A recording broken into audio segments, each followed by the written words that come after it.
Okay. Welcome, everybody. Hi. This is the first time I'm recording something like this. But I felt like this was a better way to do this than during an actual live stream.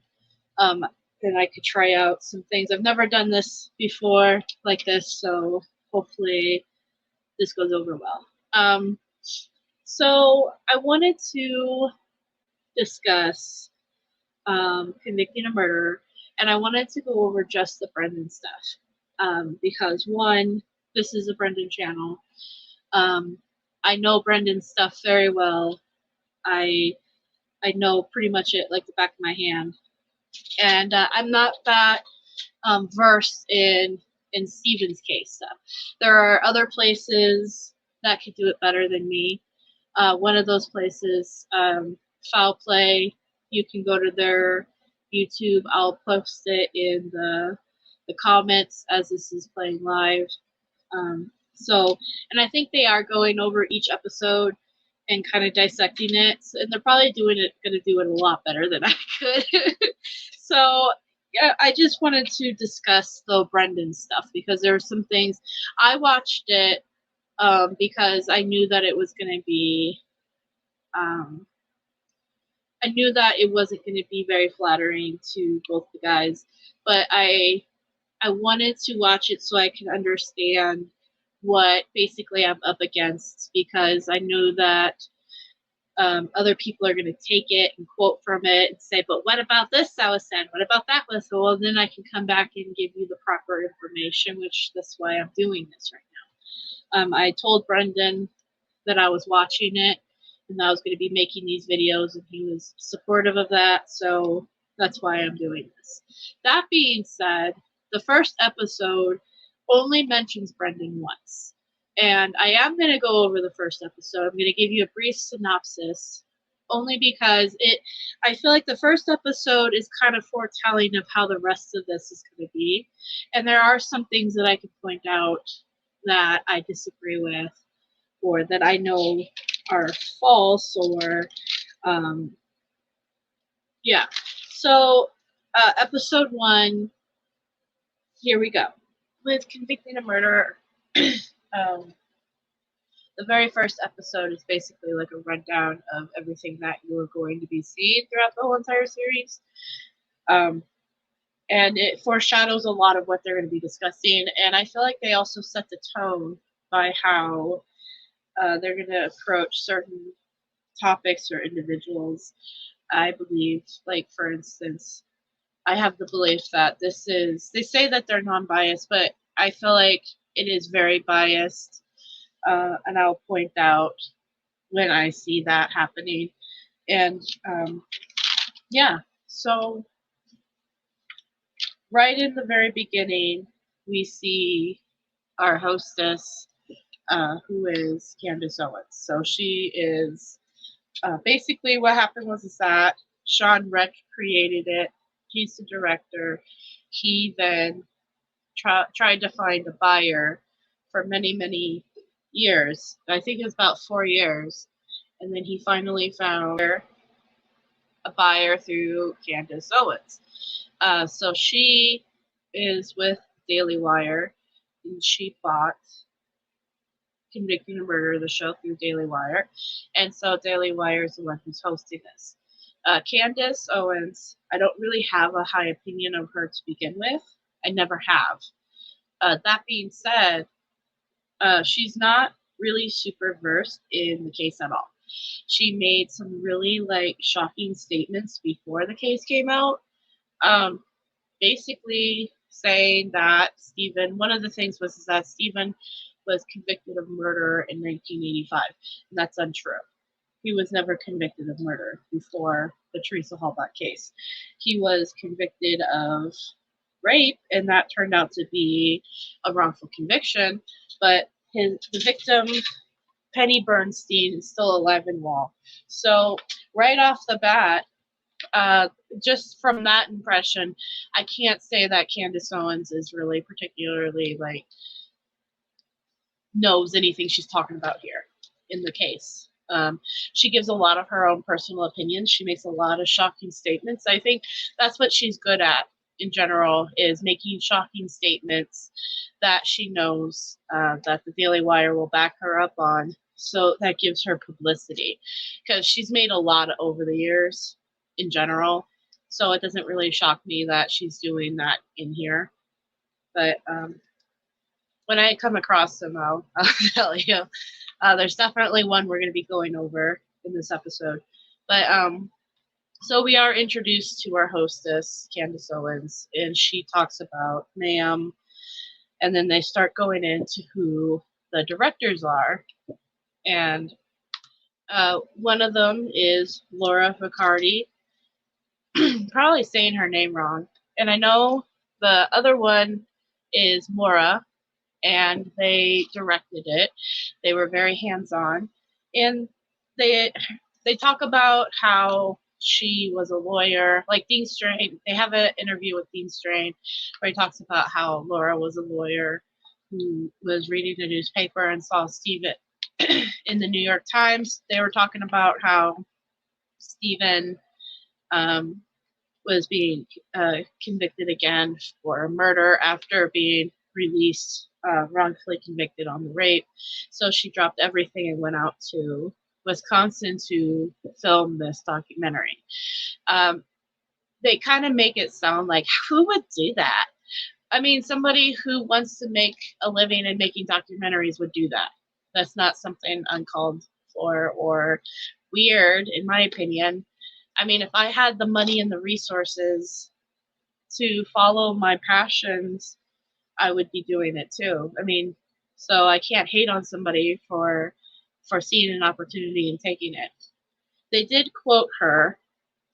This particular interview, she was quoted saying, I could have a broader reach if I went into the arts and possibly used art for good. And so it's not surprising to me that all of that, this was the first project I chose to do out of law school. And I think the quote is a great quote. The reason why I'm picking this quote out of all the quotes and interviews and stuff, clips that they show, is because I feel like they're trying to set the tone that she only picked up this particular case because she had an agenda to kind of help free Stephen. And in her mind, that's doing it good. And, to me, that's already giving a biased opinion. We already are starting to see the convicting of murder people do not like her. Candace Owens does not like her. They're already starting to accuse her of doing that kind of stuff. So the next person we're seeing is Brenda Schuler. They're not really explaining who Brenda Schuler is yet so far. They're just showing her as a person who is a producer / researcher, and they're all basically giving their opinions as to how they felt when they first watched Making a Murder, which everybody was like, I was shocked, I was appalled. The way it was portrayed and how it looked to me. And that's what Brenda Schuler is. I believe her statement was she was at least 50-50, sitting on the fence of they could be innocent or they could be guilty, but she wanted to research more into the case. She also later calls herself a case expert, which I think that's hilarious. I will explain that later. And then we have some, I don't want to call a lot of them supporters, but let's just say, this is a guilter. This person right here is a guilter. So they're showing people who were either guilters or truthers. Now, in the beginning, in the first episode, they all kind of give the impression that they're all at one point were truthers, and then a few of them switched to guilters. But I just want to point out that this particular person and a few others who are guilters throughout the whole entire season are being called case enthusiasts. They're not being called guilters, they're being called case enthusiasts. And then you've got the one truther who is called a justice advocate, EC Rookie. I'm only pointing him out because instead of saying truther or case enthusiast, they're calling him a justice advocate, which I think that's pretty cool. But then you've got the other only truther in this whole entire documentary, and she is being referred to as Avery Dassey's supporter. And in my mind, I feel like they're trying to basically set us up to say the guilters are case experts and they know what they're talking about, and a supporter has no idea what they're talking about. And later on in other episodes, you start to see that tone start to happen where they really start to nail it on the head that supporters are these crazy loons that have no idea what we're talking about, while these guilters have researched the case and they know what they're talking about. And then we also get introduced to some case OGs, I call them, who have been involved in this case one way or another since 2005. We've got Janet Levy, who was a reporter at the time,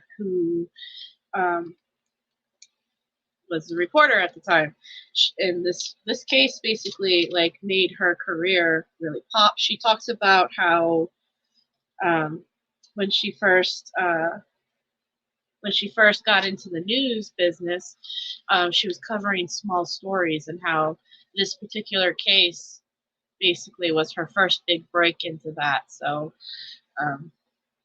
so she basically is now a well-known reporter in Wisconsin. So basically they go over the key points of the 1985 case as far as Stephen's involvement and who his victim, or who the victim, not his, but who the victim was, and everything that happened that, led up to Gregory Allen being the real rapist, and how Stephen was released and how he went home. They talked about how the lawsuit basically was gearing up, and then we have it goes into the Teresa Hallback going missing in November 4th. So that now we're starting to talk about the actual case of making a murder. So everybody basically is stating how shocked they are that Stephen is being, that's an awful picture I chose. I didn't edit that right. But it stays. This is a lesson learned, Becca. They're basically talking about how everybody, reporters and such, were shocked to hear about Stephen Avery. They never, like Janet Levy, I believe, says she never heard of Stephen before he was exonerated, and so all she knew about Stephen was that he was exonerated, and now he's being accused of kidnapping and murder. So they're all shocked about that. She does make a mention that she interviewed Mike Holbach in this particular interview right here. She was basically making a statement like, your sister seems like she's very well loved by everybody in the community.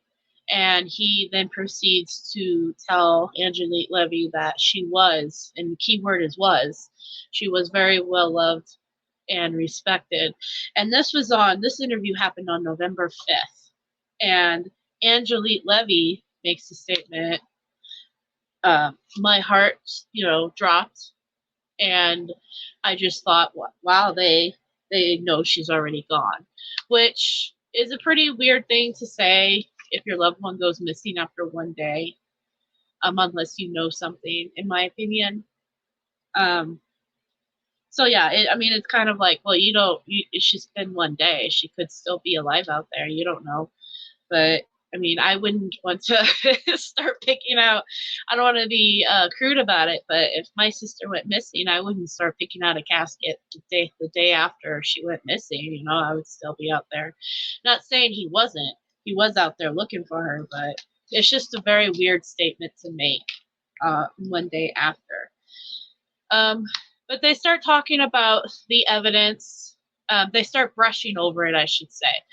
the things that were brought up in Making a Murderer and how they felt about it. So one of the things they brought up was the whole Pam of God walk, how she got to the RAV4. They talked about the blood vial. They talked about Colburn calling in the license plate. They talked about the searches in Stephen's trailer and how 3 months how it took 7 days to search for something until they found keys, and then 3 months later they finally found the bullets. And they basically were sharing their thoughts about how they felt while watching it in the documentary, and how they felt like it was the documentary was telling them the truth, and they just felt really shocked about it. And then here comes Brendan, and Candace Owens, and everybody. Their first initial reaction is that Brendan is a very sympathetic person in all of this, and nobody could believe that Brendan could be involved in this. I mean, they're not wrong. I still can't believe it. If ever that it came out that Brendan was somehow guilty, I'd still be like, absolutely impossible. I cannot even fathom that. Like, it doesn't make sense to me. If you get to know Brendan at all, even just a little bit, you would know that it just doesn't make sense. But they talk about Brendan, and they talk about the interrogation and how the interrogation felt to them while watching it. And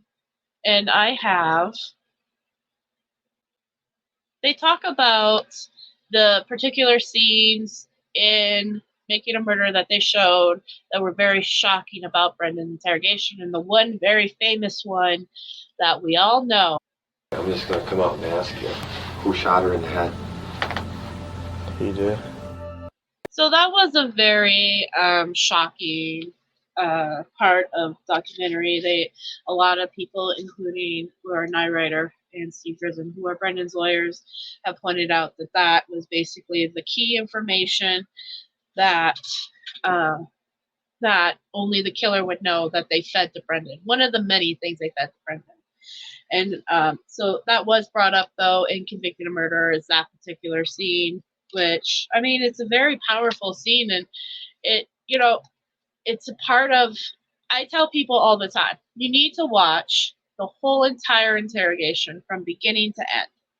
It's very important to understand from the moment he sat down in that chair to the very end when he got up.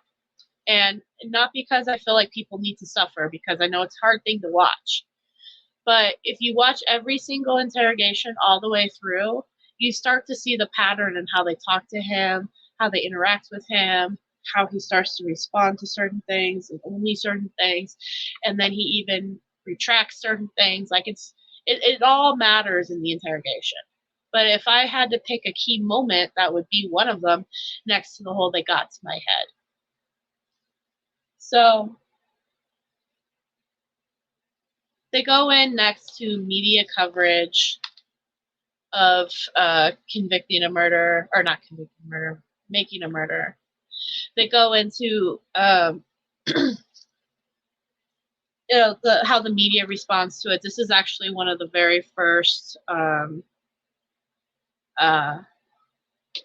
rallies they had. I believe it was like January, so it was like literally like 2 or 3 weeks after Convicting a Murderer came out. You see people gathering in front of the courthouse, newspapers are reporting on it, social media is talking about it. You've got petitions, you've got celebrities tweeting about it, you've got all sorts of stuff. One of the shocking things that Candace Owens says, though, about all of this, which, like I said, I feel like this is what she's known for. This is her bread and butter. Let's make a really shocking statement that makes people pay attention to what I maybe have to say, but not really, you know what I mean? But her shocking statement was, she said, you have to wonder if this is white people trying to make another George Floyd, if this is the white people trying to make a White Lives Matter movement. Because around the time that Making a Murder came out, you have things like George Floyd coming out. You have things like Black Lives Matter starting to come out. You have a lot of people starting to really talk about the justice system and how corrupt it can be. And there are other documentaries out there about wrongful convictions, and so like it really was like a perfect time for Making a Murder to come out.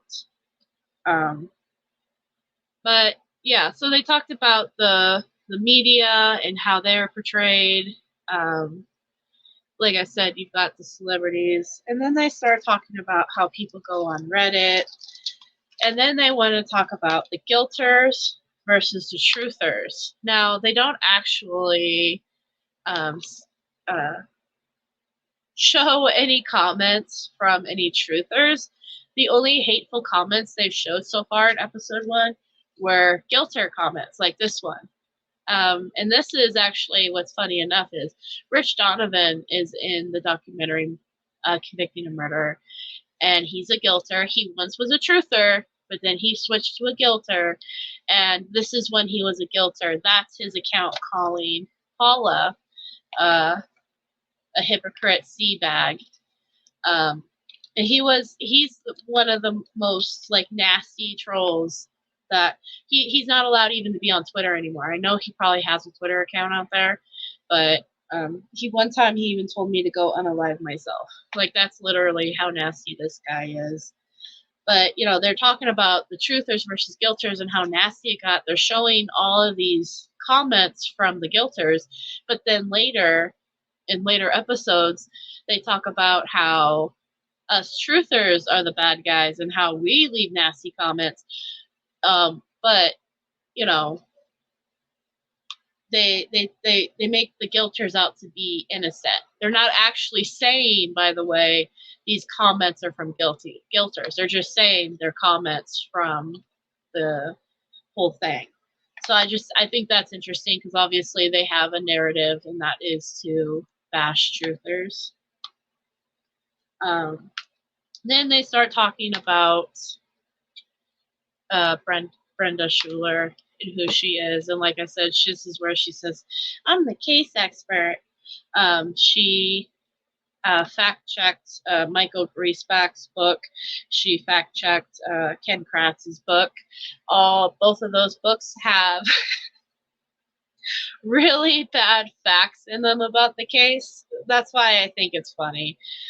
So, you know, that kind of tells you right there her knowledge. There's a few things that she makes a point to say in the documentary that I've heard people say, that's not how it goes. That's not what the fact is. That person's not related to that person. I don't know why they're saying that. I don't know why she's saying that.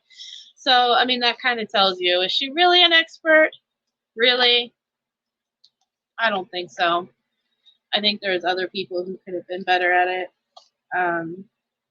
But she's the producer, so therefore she can say whatever she wants, right? And then they start talking about all the people that we saw in the beginning, minus the two that I pointed out, AC Rookie and Paula. All of them were once truthers, and then they start turning to guilters because they say they start researching the case and they started to see some inconsistencies and stuff, and how Making a Murder portrayed things. And then they start talking about Stephen. Besides Stephen, they start talking about how there's some dark stuff in the family itself, and they're kind of hinting around to some dark secrets, but they don't exactly say yet. They are in a later episode. It has nothing to do with Brendan, though, so we won't be covering that stuff. But then they introduce foul play in the documentary. So also, if you guys want to head over to Foul Play, their YouTube channel, they're probably going to do a lot better job at breaking down the episodes than I will. But I'm also focusing on just Brendan stuff other than this episode. But they actually will do probably everything, if they haven't already started. But they introduce foul play team and who's all in it.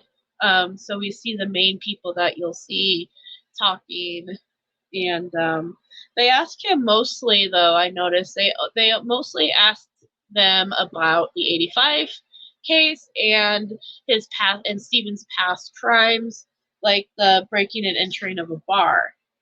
And one of the things Brenda Schuler brings up is that Stephen didn't just steal like $14. He actually stole some stuff and trashed the place. Now, Dr. Silkman made a statement, a quote, that I'm going to read to you. And he says, "We're not condoning it.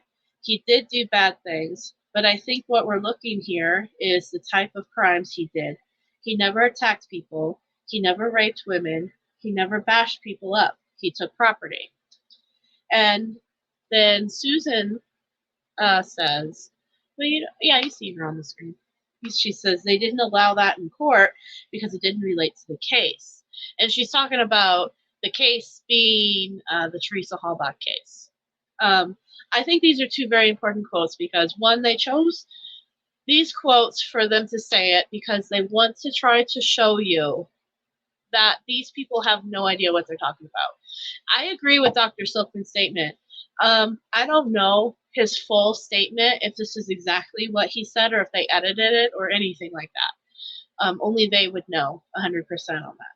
But I don't disagree with his statement because Stephen was never convicted of attacking somebody. He was never convicted of raping somebody. He was never convicted of beating anybody up. He was only convicted of taking property, throwing a cat in a fire, and the Sandra Morris thing. That could be considered attacking, I suppose. So I'll give them that. And I wish they would have, I wish somehow it would have been communicated in that quote. Stephen was never convicted of those things because he wasn't. So, a lot of the statements and stuff that people bring up, like, oh, well, they showed like a statement of Barb saying that Stephen threatened to beat her up over money, I guess back in '85 or something like that. And, Stephen, it might have been reported, but he was never convicted or trialed for it or anything. So did it really happen? I don't know. You can't hold hearsay allegations or rumors against somebody. If they're not convicted of it, then you can't use it against them. And even if you did, even with the breaking and entering, he was never convicted of trashing up the place. He was just convicted of burglary, of breaking and entering and stealing. So if, and they say, well, he trashed up the place, well, then why didn't they include that in the charges? They could have, but they didn't. So I don't know. But that's something I wanted to kind of point out. So they're already trying to set up, they're basically trying to make it look like they're going to eat their words later, because then the next episode, they start talking about all these accusations from different people that Stephen raped or beat up or whatever, but they don't have proof, nor do they have charges. You see what I'm saying? So foul play and a lot of us only deal with facts of the case. Yes, it's important to look at everything and to look at allegations and stuff like that and take note of that, but you can't use that against somebody. But yeah, so they talked about the one thing they did mention was there's allegation that Stephen stalked his ex Wendy and threatened to beat her up. But then even Brenda Schuler says it's all allegations, because it is. You don't have any substantial proof that it actually happened. Now, the big question, I think, is what they're trying to also make a point of saying is that should that have been in Making a Murderer? I will say, yeah, why not? Maybe it could have been in Making a Murderer.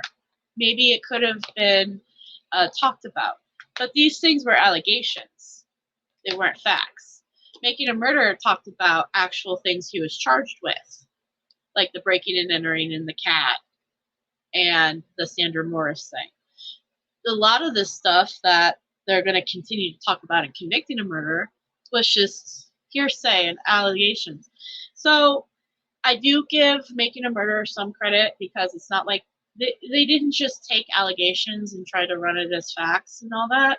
They tried to stick to the facts of the case and who Stephen was. And but should they have mentioned all the other stuff? I mean, it wouldn't have changed my opinion on the case, because like I said, it's just allegations. But then they start to bring up Sandra Morris, which was Stephen's cousin, or is Stephen's cousin, who he ran off the road. And they kind of like start to get into how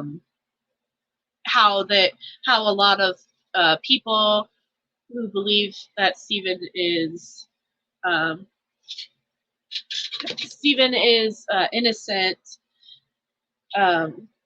believes that this was the catalyst for Teresa being framed for Teresa's murder, because part of the deposition of the lawsuits was them questioning Sandra Morris, because people felt like Sandra Morris is the reason why Stephen went away in '85, because he ran her off the road. She was married to a law officer, and so ever since then they've been picking on him. I have my own thoughts about the money and Sandra Morris. I personally don't think the state really cared about if Stephen won the lawsuit or not.